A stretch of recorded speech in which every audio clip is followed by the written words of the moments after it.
Hey, what's going on? Hey, this is Malachi Thompson here of the Ventures 360 channel.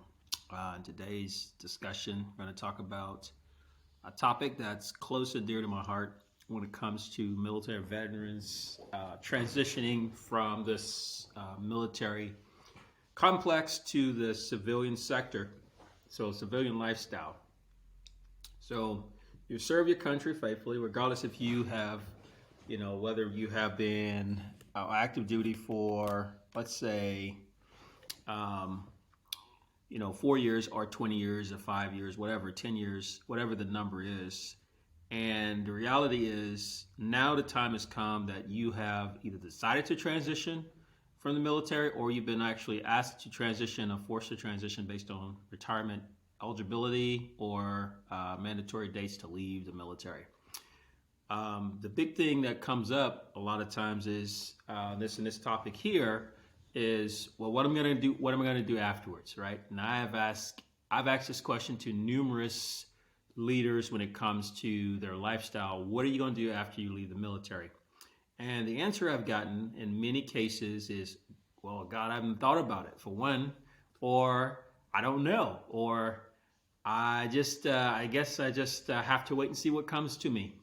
And all those are really, in my mind, really bad answers, because in reality, what you've done in the time that you've been in the military is you've actually built a level of competence.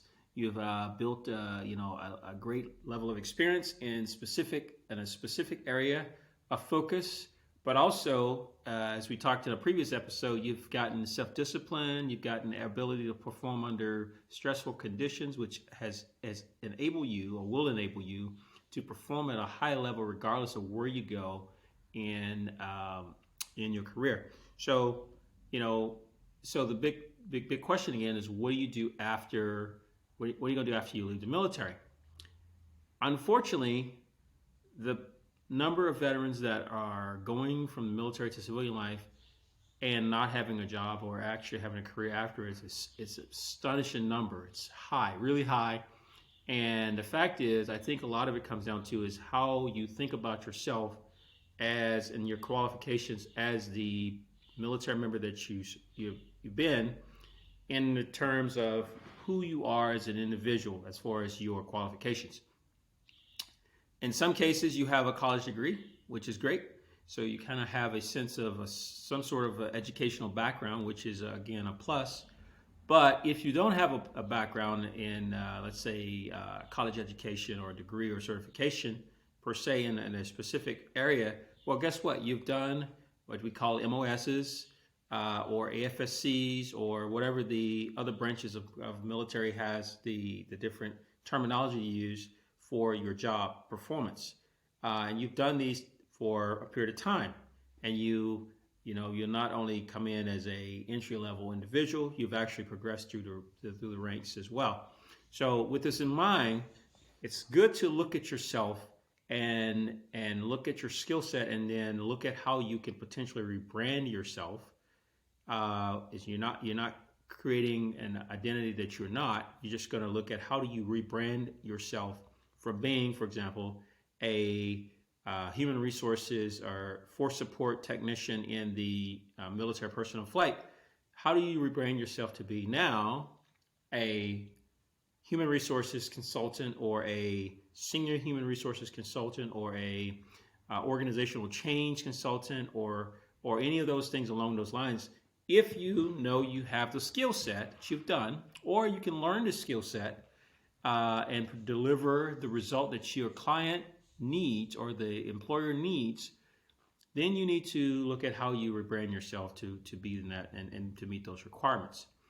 And it's pretty easy in most cases, but in other cases it could be difficult, because if you did, for example, if you did fuels and things like that, or logistics, and you don't want to work in those type of areas, then you have to find a way to look at how you build your resume to fit the requirements that you want to go to. So, for example, one of the key things that most military people have again, especially if you've been in for a while, is ability to lead within organizations. So you have leadership abilities.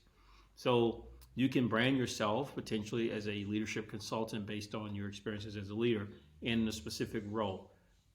If you did facilities, for example, facility management type of things, well, you can definitely look at opportunities. There's opportunities within organizations for uh, managing facilities. There's a ability to do security or logistics support or any of those type of things. Again, in the civilian sector, but you have to understand first of all in mindset, you're well qualified.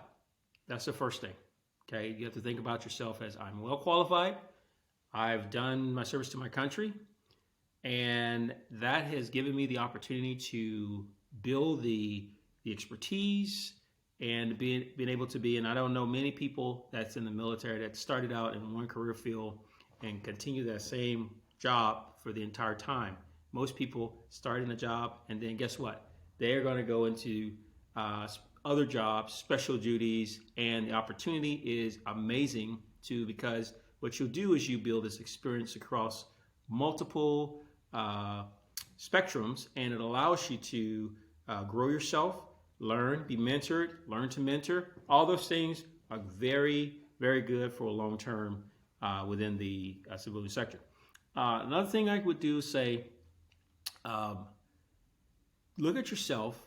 Don't sell yourself short, right, when it comes to where you're going to work. A lot of military veterans, I know a lot personally, that have chose instead of looking at their skill set to say, well, I can do XYZ type of opportunities, they kind of shoehorn themselves into a specific path and they say, well, I'm going to become a government civilian.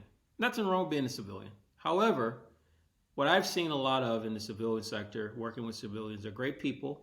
I've supervised civilians in my time in the military, and I found them to be very great, credible professionals that love their job a lot of times, or love people, or love to continue serving the country in that capacity. But what I've found over time, and I've seen this, is there's a growing lack of satisfaction long term, because you continuously, especially if you don't progress through the ranks within the government service, you continue doing the same job within the grade that you're put in, and humans are not made to continuously do the same task over and over again. We're not machines. Our job in life is to always look for new opportunities and explore. But the government civilian sector, a lot of times it is not a lot of opportunity unless you kind of open yourself to move between locations, and then you have this breadth again of experience that you can do this. But there's mandatory requirements when it comes to time and grade before you can even move up the ladder. So that's another thing that I think is potentially a downside for individuals that want to be more in control of their career and more in control of who they become in their second phase of life. So most people either go that path or they go to government contracting path. When I say government contracting path, I'm saying they become a government contractor. They go work for a government contracting company, and they provide services to the U.S. government through that company.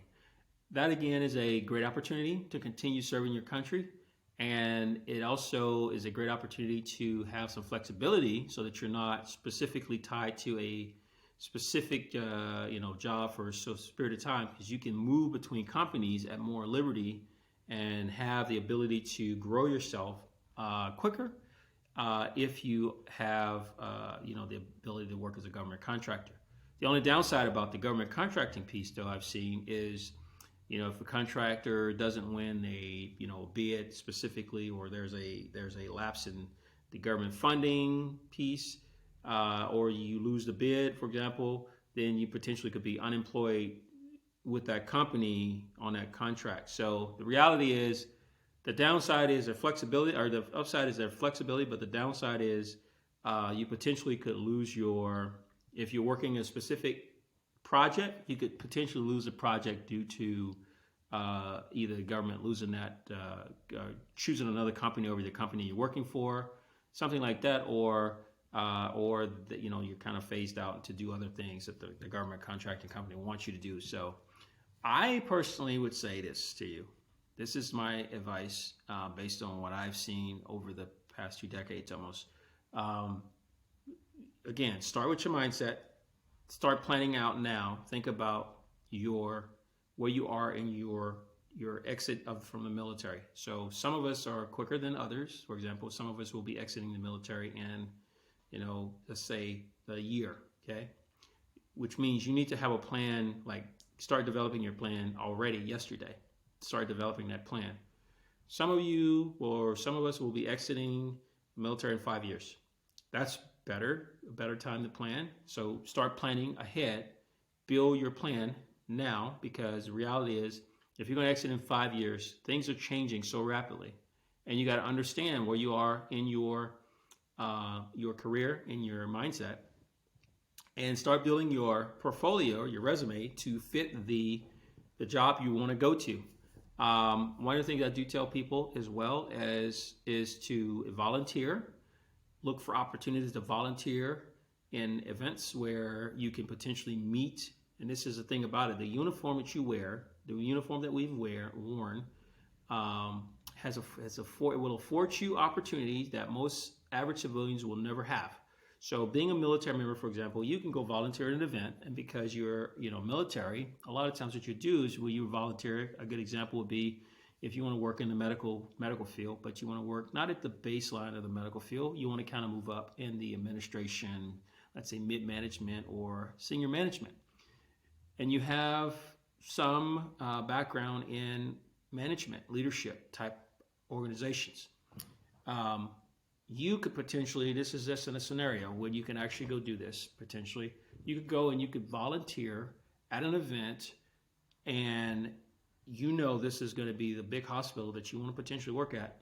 Go volunteer at an event that they're hosting in the local community for, let's say, they're hosting it for a specific cause. Go volunteer there, and I would venture to bet that you're going to meet some high-ranking people that work at the hospital that you could potentially introduce yourself to by just being there, volunteer, meet people. Again, we can talk about this later in another video, but you meet these people, and you introduce yourself as being hey, I'm John Smith, and and they're gonna say, John, nice to meet you. You say, hey, I serve at the base over here, and most people or most companies in America are pro-military for the most part. So of course they would say, hey, thank you for your service. And then if you meet you meet some of the people, some may actually go and say, hey, John, nice to meet you, or Bob, nice to meet you, or Susie, nice to meet you. Hey, when you get a chance, if you ever need anything, and they give you a card with their name on it, and say, hey, just give me a call. Or if you ever, would love to, talk or whatever, or hey, I'd be interested to talk more about what you do, or hey, you're a nice person and thank you for your service, and here's my card. Take the card, and we'll talk more about how to actually go about doing the process of connecting. But the whole point is you get your foot in the door quicker a lot of times because you simply wear a uniform for the country. So don't look at yourself as not being qualified based on either not having a degree or certification. You're well qualified. You're qualified more than most of your peers simply because of the things you have endured, the skill sets you've developed, the experience you've gotten from the various opportunities that the military has given you. So, with that in mind, I want you to go forth and conquer, knowing that it starts in the mindset of how you think of yourself and your qualifications and your abilities. You don't have to wait to be handed something or wait to look for, the same story that most people say, well, I just don't know. Well, you're going to exit the military at some point.